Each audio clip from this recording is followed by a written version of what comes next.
I'm about 6'3" or 192 centimetres on a good day. I think half of the jobs that I've got throughout my life have been based on my height. I think they've seen me and gone, yep, he can reach the top shelf. We don't need the ladders and have to worry about all this safety stuff. Hey, I'm Ange. And I'm Beck. And we are the Gold Diggers, because we believe there's gold found in everyone. Everyone is unique, interesting and exciting with a great story to share. And we aim to find it. The question is, can we rise to the challenge and strike gold? I need my sugar. We welcomed Elijah into the studio with us today. He is 20 years old and has quite a wise head on his shoulders. We were both impressed, weren't we, Beck? Yes, we were. He's a remarkable young man. He's really into his sports, and it's so good to hear from someone from his generation for a change. Yeah, he's got wisdom beyond his years, that boy. I think you were tearing up as well, wasn't you? Oh, he just really touched my heart. Just to have his head just in the right spot for life is really refreshing. We kept saying his parents must be so proud of him. Yeah. But it's really interesting to hear from someone from his generation, because we don't get them very often in the studio with us. But it's great because we've got kids the same age. Yeah. So to hear from his perspective, I found really insightful. So this is how it works. One of us knows our mystery guest and the other doesn't. And today, Beck is going to interview our guest. However, we have actually switched around our podcast a little bit. We've shaken it up a bit. We have. Yes. Like usually I'd be sending you out of the room, wouldn't I, Beck? You would. I get to stay here today, which is lovely.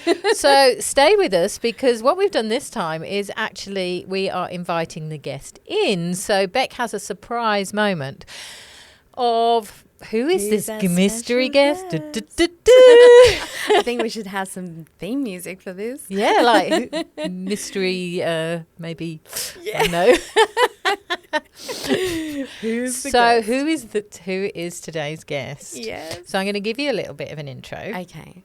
You do actually know him. Yes. Or probably more know of him. Yes. But you've met him a couple of times. And he's actually pretty young. He's probably one of the younger members that we've had in our podcast studio. So his name's Elijah, and he's 20 years old. Yes.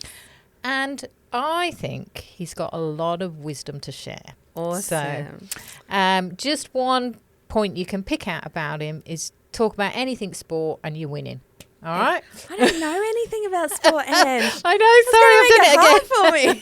What even is football? He can tell me about it. Let him tell you. Yes. But I think this is going to be a really great podcast because we don't have many young adults in the studio. Yeah. And so it'll be interesting to see whether we can hold our own, Beck. Yeah. He'll probably run circles around us. Yes. So. Yep. I've got a couple of questions already. So. Okay, perfect. So let's welcome in Elijah. Woo! Yay! The man of the hour. Welcome to the show, Elijah. Hello, thank you. Nice to meet the, mystery guest. Yes. There's so much mystery around it. Are there many mysteries there and that we don't know about? Oh, no, you pretty much summed it up. Just sport. I love my sport. But, you got it pretty spot on. So you're 20. Yes, I am 20. Yeah, did you just turn 20? So I turned 20 in September last year, so I'll be turning 21 in September this year. What date in September? 27th of September.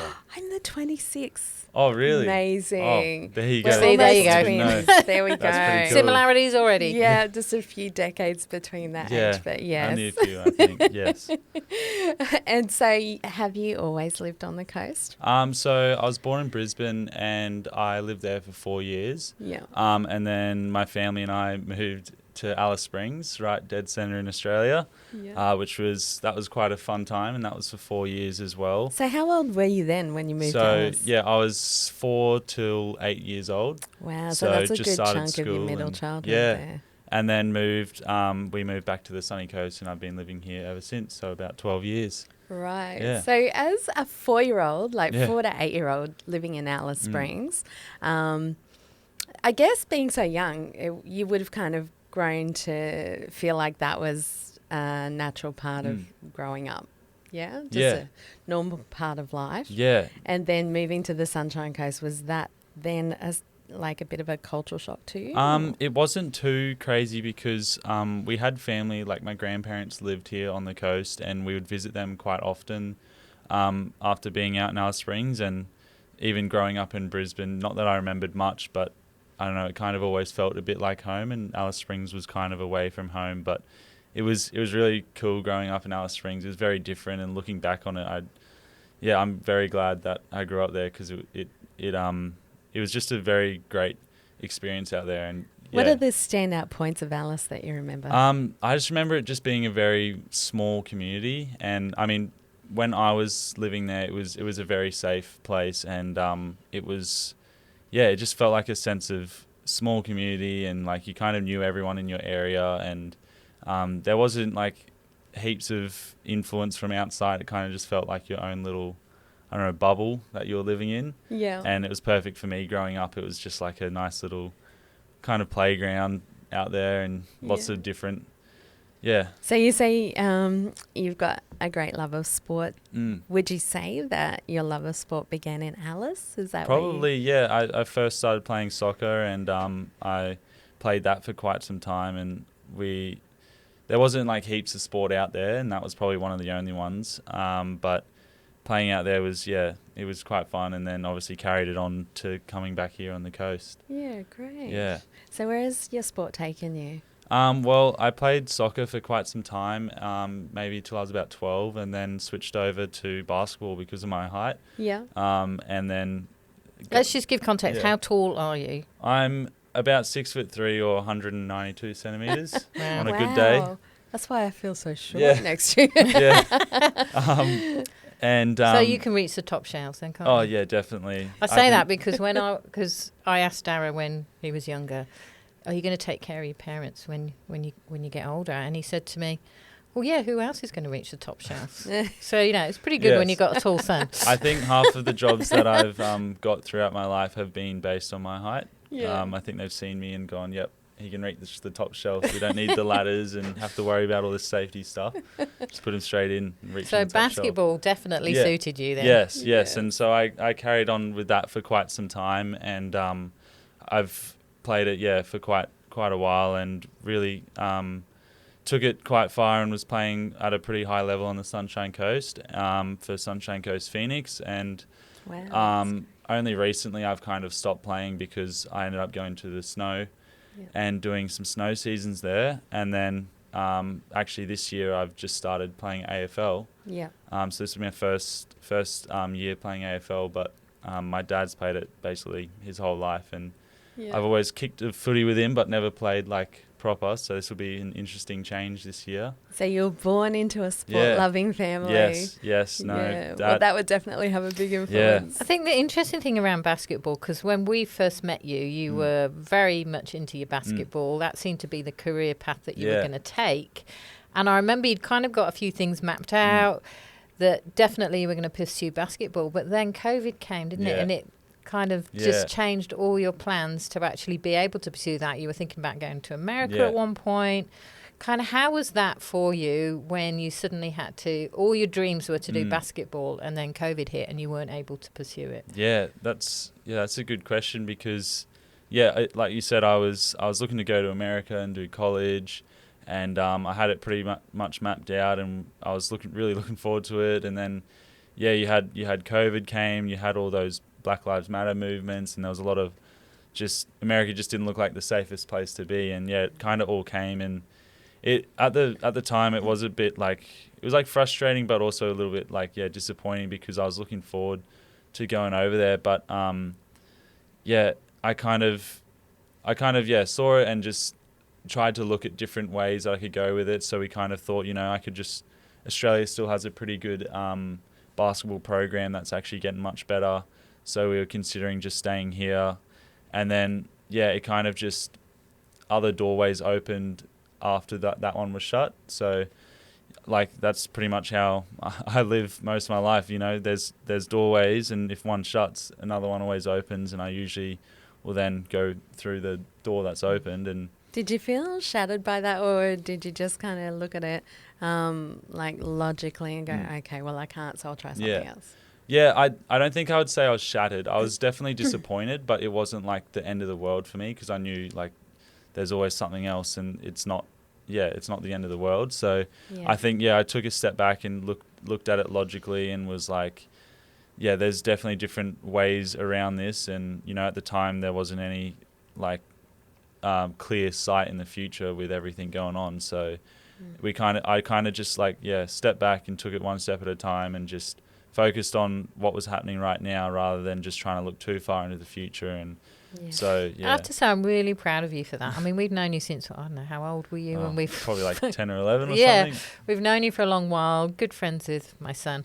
And I watched you in that period of time, because a lot of young people at the age you were then really don't know how to deal with disappointment like that, or how to just suddenly shift and change. It can be a massive, big adjustment to them. And I watched you do that, and it was during COVID, when for your generation and your age, being stuck indoors, particularly if you're sporty, was really, really challenging, really, really difficult. A lot of people suffer with their mental health, and I actually watched you and I saw you really flourish in that, in how you were able to make those adjustments, and really immensely proud of you for that, which makes me think that, you know, you've got a lot of wisdom, Elijah. There's a lot of, you're a great role model for people. Yes. Do you think also that playing sport kind of gave you those skills to be able to maneuver around those situations? Because with sport, you don't win every game. Yeah. You win and lose. Exactly. So you get used to sometimes true. you're going to lose, and learning how to deal with losing. So do you think that the whole sport psychology has come in to help you with those life skills? Well, yeah, I've never actually looked at it like that, and that probably would be something that I picked up on playing sport for quite some time. And I think it was like playing for teams. Like, I did a lot of team sport. It wasn't like individual sport. So a lot of team sports, there's always other people involved. So it's not, when you're losing, you're not losing by yourself, and you've got other people who are in the same boat as you. And so I guess like when all that COVID happened, I knew it wasn't just specifically targeted at me. Like, other people were going through this boat. So I didn't have to feel like, I didn't have to feel like I was alone or I was the only one going through this. So it kind of gave me a little bit more encouragement to realize, you know, there are other people who are going through similar experiences, and kind of delve into what they're doing to get over it. And like, you're part of a team. Yeah, in a way. it's kind of like a team in a way. And I think, sport, has actually helped. And I never actually thought of it that way, but Yeah, wow.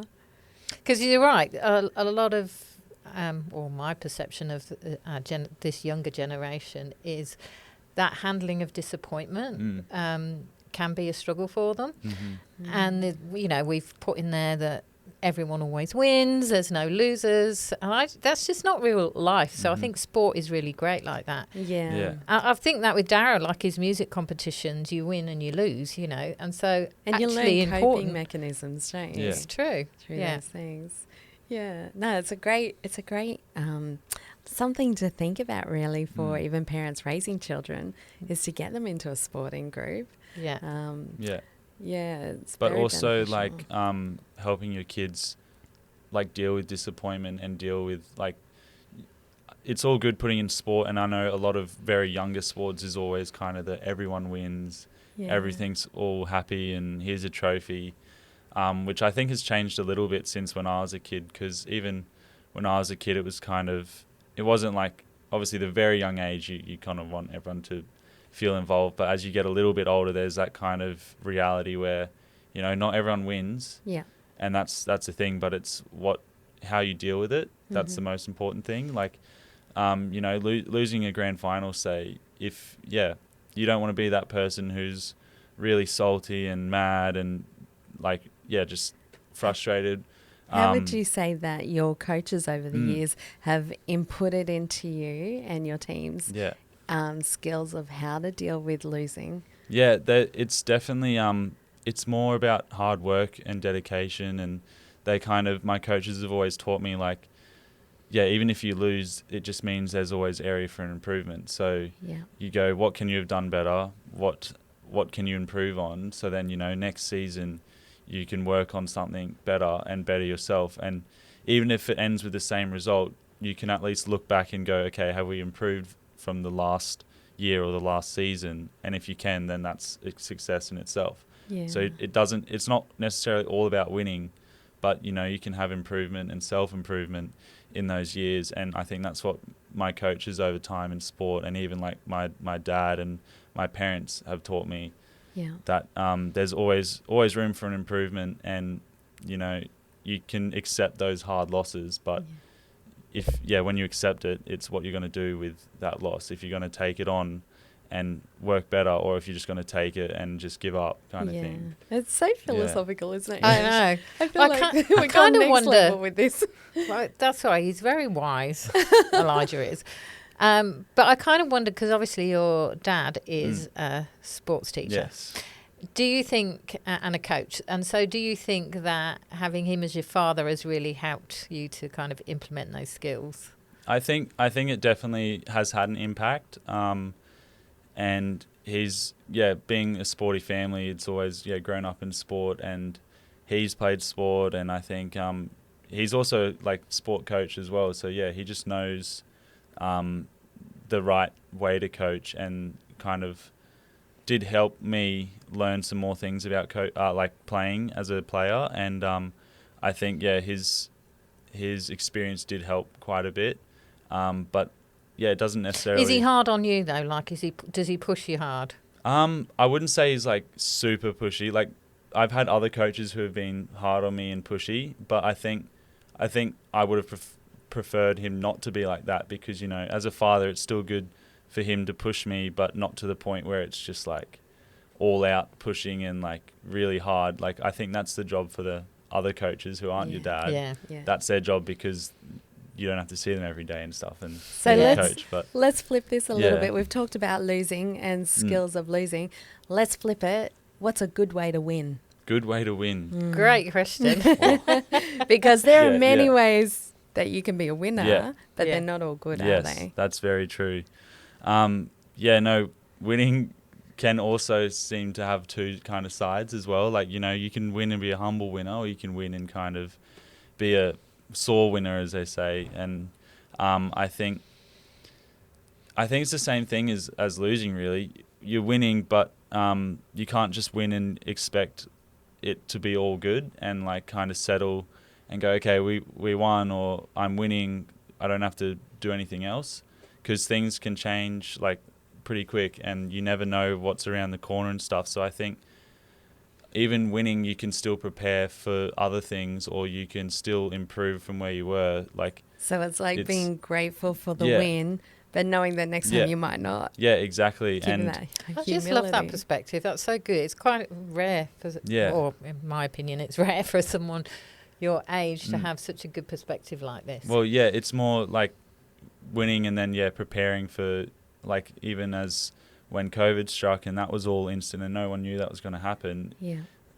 There's a certain point that even if, say, I was winning at the time before that with my basketball, I could have been preparing for, you know, something like that to happen and go, okay, what else am I going to do and where else can I take this? But I kind of had it all focused on one thing. So then when that cut off, I was a little bit dazzled for a bit, but I was able to move on from that. But, you know, looking back, I might have been able to prepare a little bit more and look out and not just focus solely on one thing, but, prepare a bit better for a variety of things. There's a good perspective is to always think, no matter what your situation, this too will pass. So if you're going through a hard time, just know that this too will pass. But equally, if you are on a winning streak, know that this too will pass. It's not going to last for forever. And so that seems to be kind of where you sit, that it's going to pass. So you don't need to sort of stay down. You can pick yourself back up, but also know that, you know, you're not always going to be winning, and be prepared for when you don't. So I love that. I love that perspective. And I've been watching some Italian shows, right? And because one day I'm going to go there. We know that, just speaking it out. But one of them was talking about Italian sport, and they love their soccer over there. And talking to the members of the teams and things. And one thing that really stood out is that they can go hell for leather on the field, but at the end they all have a meal together. Yeah. And so what, both teams? Yes, the opposing both teams. teams. Wow. Yeah. So they know that while they're on the field, it's competition, one side against the other, and they can get angry and cry and whatever they want to do. But at the end, they're all going to eat together. Yeah, and wow. so I I love think that. knowing that they're going to share a meal just takes it separates the two things. It's like there's the game and then there's the friendship. Well, there's nothing like Italian food to unite you, is there really? Yeah. I totally get why. Yeah. It's like this whole shirt swapping stuff at the end of you see it in the World Cups and stuff.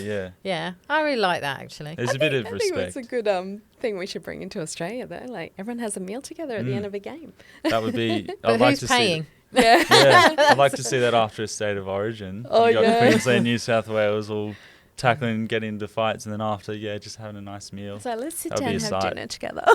So sport really now is more of a hobby, isn't it? Yeah, it is. I mean, I love most sports and love watching sports, and I'd say basketball now.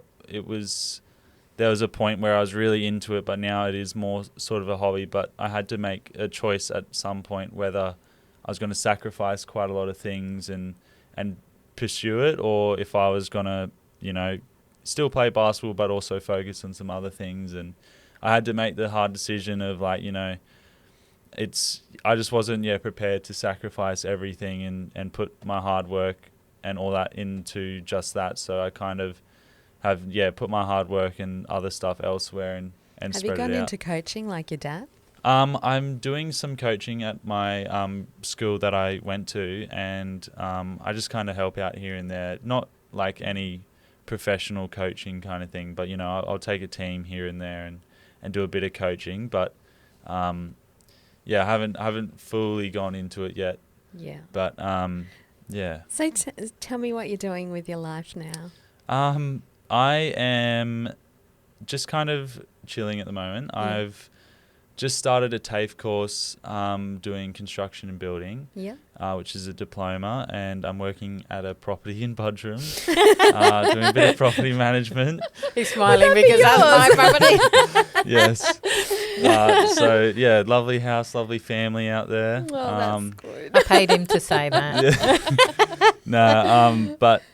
So I'm just kind of assessing a few different things and just seeing what I like and don't like, and doing this diploma isn't like a massive uni course that's going to set me back heaps, but it's like enough to see whether I like it or not, and test out the waters, which is basically what I've been doing since I've graduated. I've just been testing new routes and testing new things out, and kind of finding out what more things about myself that I didn't know about, like what I like and what I'm good at and what I'm not. And because you love cars, don't you? Yeah, as well? I do love cars. And he turned up one day with he got this big 4x4 and he fitted the snorkel himself by looking at YouTube.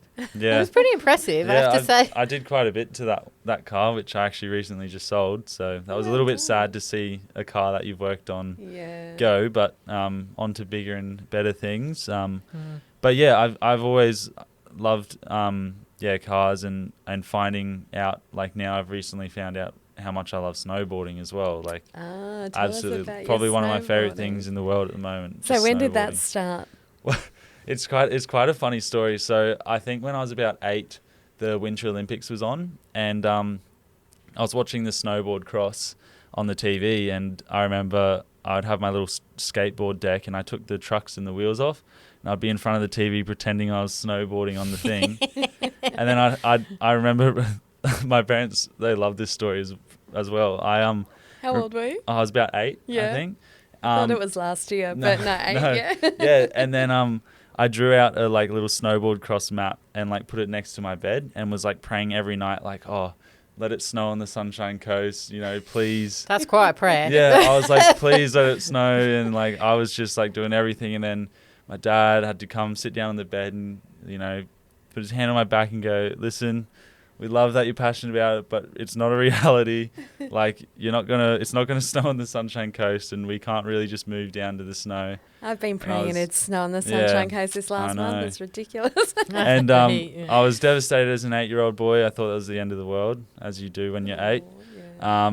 But then, it kind of moved on, and then it kind of faded away. And then after graduating school, I remember I was sitting just behind the counter at BWS, and it was so quiet. I was just scrolling through Instagram. It was a bit boring. And then a video of a snowboarder came on, and I was like, oh, and reignited my passion. And I was like, you know what? I'm going to apply to go do a season down at the snow in New South Wales at Perisher. And it all just kind of happened, and then ended up being down there, and I fell in love with it. It was just So you picked it up easy? Oh, yeah. It wasn't I kind of got taught myself for the first little bit, and then I started to get a few tips and that, and picked it up pretty quick, much quicker than I thought I would. And then because I was there for the whole season, I just had the whole season to improve, and it was just amazing. And it was actually one of the best seasons they had in 60 years. Wow. So I was blessed with it. And then I went again last year, and that was probably one of the worst seasons they had in a long time. So it wasn't as fun, but still just, I love the snow and the cold. And I think it was a really big change after living in such hot areas for a long time to go down there. And I was like, wow, this is a dream. I think I'm much more of a cold person than a summer person. I've heard people say that you're either a skier or a snowboarder. Is that correct? I think you can do both. I learned to ski, and then I went to snowboarding, and I think you can do both, but somewhere deep down you pick one, and you kind of do stay to it. And there's kind of this bit of beef between skiers and snowboarders, which I don't really understand, because I'm I just love the snow and I love being out there. But I'm a skier. I tried snowboarding. I nearly broke my wrists. It's actually really difficult. When you've learnt to ski, it's really difficult then to convert to snowboarding and vice versa. It's really hard because it's just a totally different ergonomics. It takes a while to pick up, and it takes it's really frustrating to pick up. But once you get it, it's amazing. Whereas skiing's really easy to pick up, and then you're just straight on it. Because both just totally downplayed that. Thanks, Elijah. So skiing's much more inferior. There is beef between skiers and snowboarders. I always thought it would be really difficult snowboarding because you've got both feet buckled to one board, so you can't separate if you lose an edge, you're gone. Whereas with skis, you've got a chance of catching it. And then you see when skis stack, the skis go flying, and it's quite funny. But then when snowboarders stack, it's you just see them in awkward positions because they're stuck with a board. They can totally you could break your neck, anything. Anyway. Oh well, yeah. I like tobogganing, but our last tobogganing experience was more ice than snow, and so when we hit the end, it went up, and I had the girls on with me, and we all flew into the air, and then we pancaked on top of each other. Oh, wow. Nice. No broken bones. Probably a tailbone or two, but ouch. I haven't done that for a while Wow. So. What I wanted to talk to you about, though, Elijah, is I know you got Christian faith, and I know that you really, you stick to that very firmly. And then some of these environments that you're in, so particularly like the sporting environment, can be very anti-cultural to that. And even then you go down to the ski resorts, and I know you've worked behind a bar there and that. How do you find that? Because for someone of your age, that can be a real big challenge for you. Well, one of the biggest things I've noticed just throughout my short 20 years of life is that in life, the people you hang out with start to influence who you are. So the more time you're spending with people, the more whether you like it or not, you actually start to fall into what they're doing. And I think for me, I went to a Christian school, but there wasn't basically any Christians in my grade. I was pretty much one of the only ones, which was hard for a point.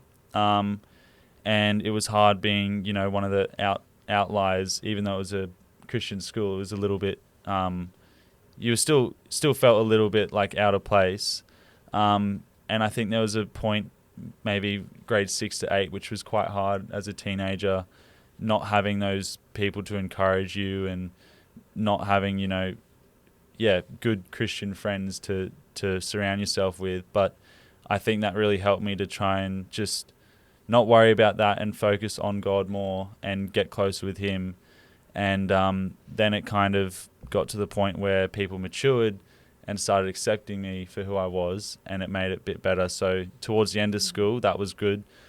People knew what my faith was, and they respected it, and they weren't kind of what they were like. And then, going in the snow was like, there was not much Christian people down there at all, and it was hard for like the first season, just being one of the only ones there, and it was hard to find time for God because I was either snowboarding or working or sleeping. But I think that first season really made me like open my eyes and like kind of get quite strong with my faith, because there was a lot of instances where I could have fallen into something worse or fallen into a trap or get sucked into something I didn't want to do. But I think going through that, I kind of learnt to stick to my morals and stick to myself and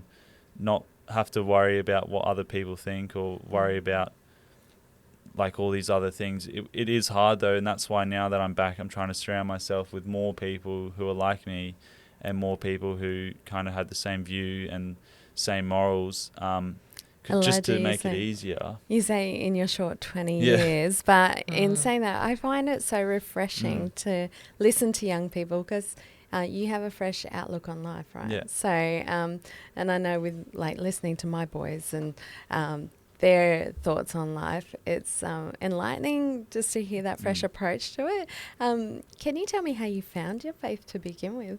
Yeah, well, I mean, I always grew up in a Christian home, and my parents, we always went to church, and we always did that. And I think the first time I really felt God was like when I was about, how old? I was probably 10 or 11 when I gave my life to Jesus, and I admitted it at a Sunday school service. Yeah. So it was always around there for me, but you know, it's quite hard because I don't know, you're raised in a family that's Christian, and you always experience it, but you kind of, there is a point where you kind of have to make your decision for yourself and go, you know, do I really know God, or do I just know what the stories my parents have been telling me? So I kind of always believed in God up until I experienced and actually felt him, because I think it's pretty easy for people just tell you these stories, but until you actually experience it yourself, that's when you can kind of tell that it is real. And that's when I gave my life, because I knew it was real, and I knew it was more than just my parents trying to, you know, make me have a nice life. And so what age were you, do you think? I think it was 10 or 11. I'm pretty sure. That's pretty young. It was pretty young when I did experience it, and I was ready to go. But even then, it was like I didn't know much. Like looking back now, I'm going, the amount I've learned, even after being raised in a Christian family, always going to church and everything. The fact that even the last couple of years, I think I've learned way more than I ever did my whole life is just crazy to me. And like, I still feel like I don't know so much, and there's so much more for me to know. So I think it's just like a never ending kind of, I think it takes experience. such a strong person. You've been raised in a Christian home, but you've had your own encounter with God. But to stay true to that through, you know, those adolescent years of your life, particularly when you're making decisions, you're in high school, there's so many things that are trying to pull you in different ways. And you're not outside of those environments. You're right in the middle of those environments. And actually to stay true, to know what's right and wrong for you. And I know there's been certain circumstances where you've had to say no to things when everyone else has said yes, and you've had to stand back and stand out on your own. Yeah. And, you know, I admire that so much in you, Elijah, because it takes a strong person that really knows who they are and the value that you are to do that. And so have you got advice for maybe younger people that do feel that sometimes they get swept away into things they don't want to do? Yeah, well, I mean, I can happily admit that it is not easy at all. Like it is very hard, but at the end of the day, it is worth it, and it does make you into a better person. And I think it's establishing your morals and, you know, not trying to be flexible with them or anything, like really have a firm set of morals that you stick to. And I think the biggest thing that I learnt is not worrying about what other people think of you. Like, you don't need to impress others. You don't need to do anything that you don't feel comfortable with just to fit in or anything, because the reality is you were created to be unique and you're created to be yourself. And so you do whatever you want to do according to your morals. And I think that it's not easy, but I think if you just focus on yourself, and for me it was because of my faith, I would always just focus on God and I always put him first. And I think the thing that got me over not worrying about what others think of me is the fact that I'd rather worry about what God thinks of me rather than what others think of me, because at the end of the day, that's the only person that I'm trying to please. And so it is definitely hard, but I think you just got to slowly build up your strength and just doing the little things, like, you know, praying every day and like just trying to have a closer relationship with God is going to be the best thing to really stick to your morals and stay strong. And Elijah, awesome. I just feel like a proud mum moment. I know. I'm a proud not your second mum, mum. but I feel like that. I get called second mum. Oh. Yeah, that's so great. Like, what an outstanding young man you are. Yeah, And absolutely. what are your goals for the future? Yeah, my goals for the future are just to keep building that strength and maybe help others to find that strength and really, you know, be there for other people who might be going through some, you know, hard times, or if they're struggling with how to keep these morals and stuff. That's something I'd love to help people out with. And I think at the end of the day, my hope and my dreams is just to live a life that kind of represents, you know, at the end of the day, what Jesus did on here, and just try and live it as if, but I don't have any like set in goals, like, you know, I want to be the manager of this in like 2023, that's last year, I was about to say 2032, like something like that. I'm just kind of more, I've always been a big, like leaving a legacy kind of person. So like when I was in year 12, I did a speech for, about leaving a legacy, which is just, leaving an imprint on the earth that you want people to remember you for. And I'd want to be remembered as someone who, you know, had these morals that I stuck to. And I think just someone who reflected God and reflected Jesus and shared the gospel with people, and just, I guess just being present and being here is just all I want. Your parents Love must be that. so immensely proud of you, Elijah, because you're just such an upstanding young man.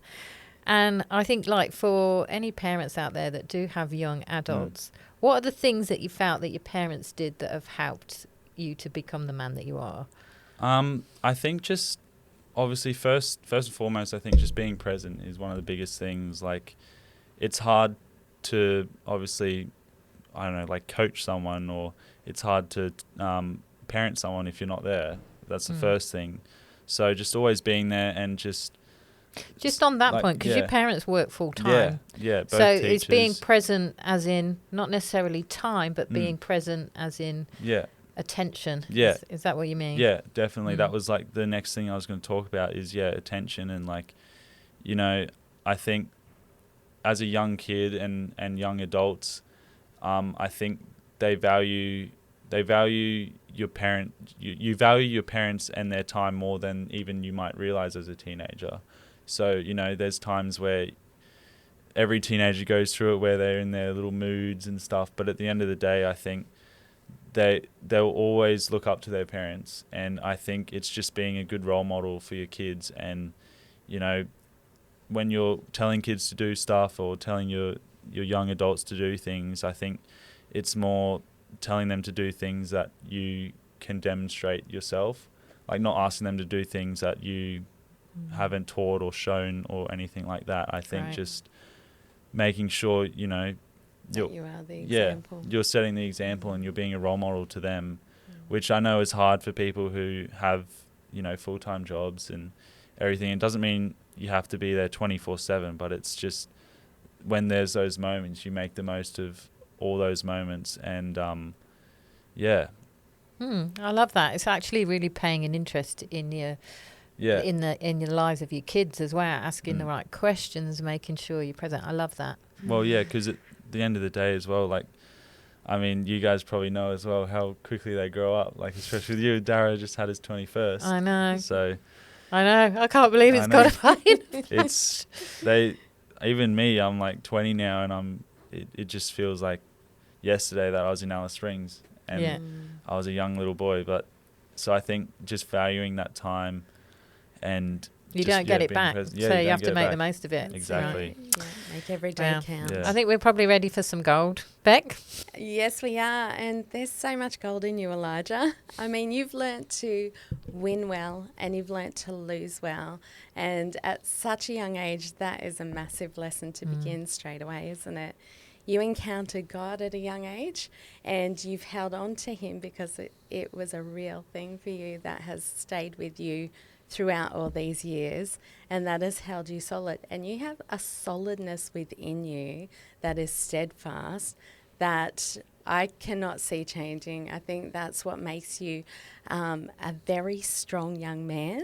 But the strength that I see in you is actually of kindness and love for others, and this solidness that I speak of that's inside of you, that you know who you are, you know what you believe, your legacy, your goal for the future to not as the world sees it, but as not as the world sees success, but it's more successful because your goal for the future is to leave a lasting impact on others that actually helps them to navigate through life with that solidness that you're talking about.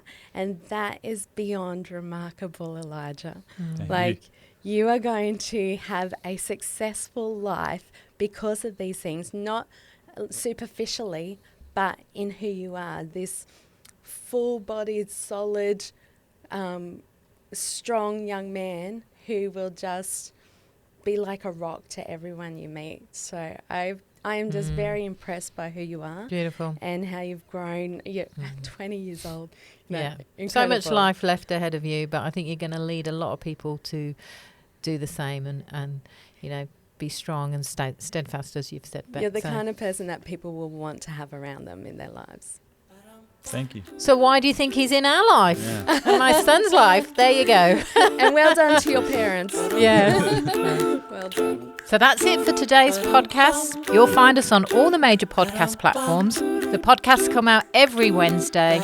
We'd love to hear from you on our socials, the Gold Diggers Podcast. Tell us about your story so we can find the gold in you. Easy as pie, lemon, apple or cherry. Loving you is so very sweet, sweet, sweet. How can it be such a piece of cake?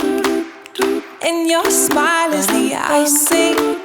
Loving you is a poem. Honey, you're my sugar.